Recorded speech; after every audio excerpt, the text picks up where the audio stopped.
Continuaremos con la segunda parte de la guía. La Tierra tiene dos movimientos astronómicos muy importantes. Uno de ellos es el movimiento de traslación. Este movimiento lo realiza la Tierra en un tiempo de 365 días, 6 horas, 9 minutos y 9 segundos. A esto se le conoce como año astronómico. Sin embargo, para fines civiles, el año únicamente dura 365 días. Sin embargo, ¿qué le sucede al resto del tiempo? Es decir, a las 6 horas, 9 minutos y 9 segundos. Cada 4 años se le agrega un día al año, es decir, el año va a tener 366 días. A este año se le conoce como año bisiesto. El otro movimiento que realiza la Tierra es el movimiento de rotación, es decir, aquel que realiza sobre su propio eje y lo realiza en una dirección de oeste a este, en un tiempo aproximadamente de 23 horas 56 minutos. A esto se le conoce como día astronómico. Sin embargo, el día civil dura 24 horas. Otro de los componentes del espacio geográfico es la población, que la podemos definir como un grupo de personas que habitan un territorio. La población se puede dividir en población absoluta, es decir, el número total de habitantes que habitan una región o un país, y la población relativa, que es el número de habitantes que viven por kilómetro cuadrado. Algunos otros indicadores de la población son la esperanza de vida, que es el promedio de años que puede vivir la población de un lugar, la tasa de natalidad, que la podemos definir como el número de nacimientos en un país anualmente, y la tasa de mortalidad, que es el número de defunciones que se presentan en un país también de manera anual. Hay otro tipo de indicadores sociales, los cuales los veremos más adelante. La principal representación del espacio geográfico es el mapa, aunque bien sabemos que existen otro tipo de representaciones, como puede ser un atlas, un globo terráqueo, un plano, o bien representaciones más modernas como puede ser el GPS o los sistemas de información geográfica. Sin embargo, el mapa sigue siendo la principal representación del espacio geográfico. Los mapas se pueden dividir en temas, por eso se les conoce como mapas temáticos. Mapas sociales, en donde podemos incluir temas como la población, la migración, la pobreza, la educación, la salud, entre otros. Mapas naturales, como mapas del relieve, del clima, mapas hidrográficos, de vegetación, de suelos, batimétricos, entre otros. Mapas económicos, como mapas que se refieren sobre todo a las actividades económicas que realiza la población, como la agricultura, la ganadería, la actividad forestal, la industria, el comercio, el transporte, el turismo, entre otros.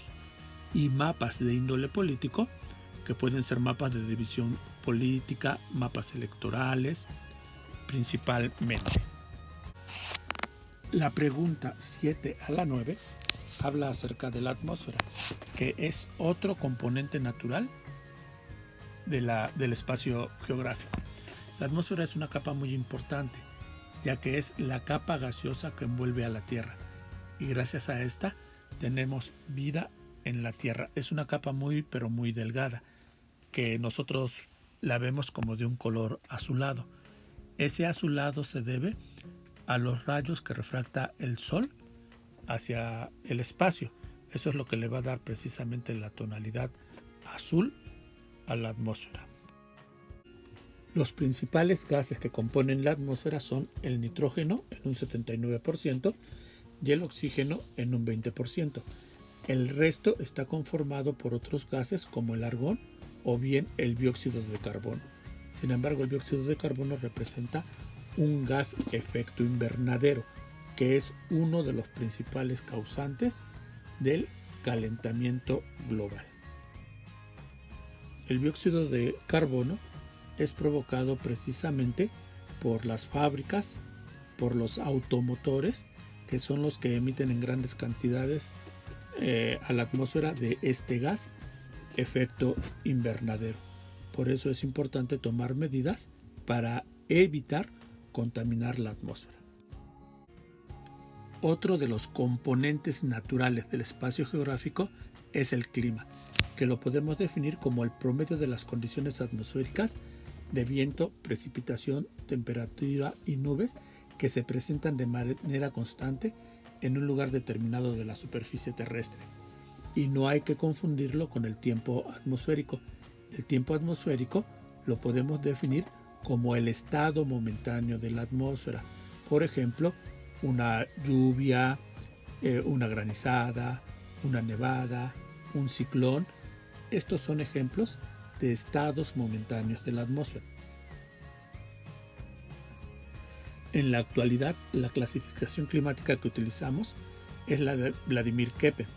Vladimir Köppen ha dividido al mundo en 5 grandes grupos climáticos, que son el grupo A, clima tropical; el grupo B, clima seco; el grupo C, clima templado; el grupo D, clima frío; y el grupo E, clima polar.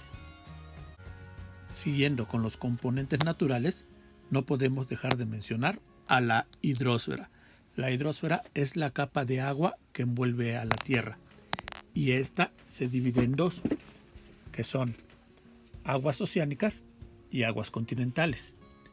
En el gráfico que tenemos ahí podemos observar cómo las aguas oceánicas son las que van a predominar, ya que 93.9% de toda el agua que se encuentra sobre la superficie terrestre está conformada por océanos, es decir, agua salada. El resto, que es agua continental, se divide en aguas subterráneas, un 4.4%, glaciares, 1.6%, y ríos, lagos y vapor de agua, 0.1%. El problema es que nosotros nada más podemos aprovechar a los ríos, lagos y al vapor del agua. El resto está de muy difícil acceso para nosotros.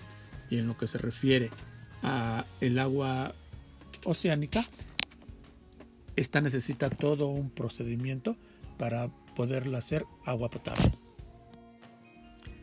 Las aguas oceánicas, es decir, los grandes océanos, se dividen en 5, que son el Océano Pacífico, el cual es el océano más grande del mundo. Le sigue el Océano Atlántico, el Océano Índico, el Océano Glaciar Antártico y el Océano Glaciar Ártico. Hay que hacer una mención muy importante. Cuando hablamos del océano, estamos hablando de la gran masa de agua que separa los continentes. Y cuando hablamos del mar, estamos hablando del agua adyacente a los continentes. Las aguas oceánicas presentan 3 movimientos. Uno de ellos son las olas, que se deben sobre todo a la acción del viento. Y no hay que confundir, hay olas provocadas por los movimientos sísmicos que se presentan en el mar. Sin embargo, a estas grandes olas se les llama tsunamis. El otro movimiento que presentan las aguas oceánicas son las mareas, que las podemos definir como un movimiento de ascenso y descenso del nivel medio del mar, provocado por la fuerza de atracción de la luna. Es, por ejemplo, cuando ustedes van a la playa y ya se quedan hasta noche en esta, se dan cuenta que el nivel del mar empieza a ascender, y esto se debe precisamente a esa fuerza de atracción que ejerce la luna sobre el mar. Hay mareas que pueden alcanzar hasta los 30 o 40 metros de altura, o en México, por ejemplo, las mareas más altas llegan a alcanzar entre 10 y 12 metros de altura. El último de los movimientos de las aguas oceánicas son las corrientes marinas, que las podemos definir como ríos submarinos, que se deben sobre todo a las diferencias de temperatura que existen en el mar, a la diferencia de salinidad y al movimiento de rotación de la Tierra. Por ejemplo, si ustedes recuerdan la película de Nemo, cuando Merlín está buscando a su hijo Nemo, llega un momento en que le preguntan a un cardumen de peces cómo llegar a las costas de Australia, y a estos les dicen que deben tomar una corriente marina. A esa corriente en chorro que se ve en la película y por donde van nadando las tortugas, eso es precisamente una corriente marina. Las corrientes marinas pueden ser de dos tipos, las corrientes cálidas y las corrientes frías. Hoy en día, uno de los mayores problemas que enfrentamos es la contaminación, debido sobre todo al uso y abuso que hemos hecho de los hidrocarburos, los cuales han provocado un problema muy grave que es el calentamiento global. Como una manera alternativa de solucionar este problema es el uso de energías limpias, como la energía eólica, la energía solar y también la energía que producen precisamente los mares. A la energía que producen las mareas se le llama mareomotriz y también puede ser utilizada para ir dando solución a este grave problema que tenemos hoy en día. Otro de los componentes del espacio geográfico son los económicos. Y en este caso, las actividades económicas son aquellas que generan satisfactores para el ser humano. Tradicionalmente se dividen en tres grupos. Actividades primarias, de las cuales se obtienen las materias primas directamente de la naturaleza, como la agricultura, la ganadería, la pesca y la actividad forestal. En segundo lugar, las actividades secundarias. Transforman la materia prima en productos manufactureros por la industria, como la alimentaria, la textil, la farmacéutica y la mecánica.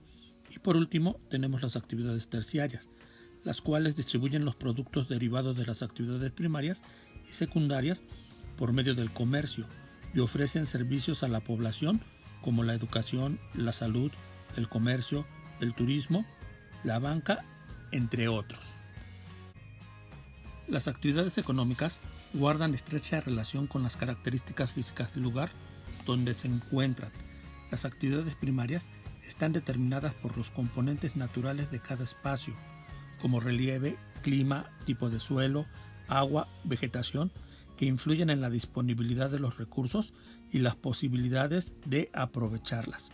Por ejemplo, los cultivos tropicales como la caña de azúcar, el café, el cacao y el plátano se encuentran en las regiones situadas entre los trópicos de Cáncer y Capricornio, como América Central y las Antillas, ya que necesitan grandes cantidades de radiación solar y lluvias para su desarrollo.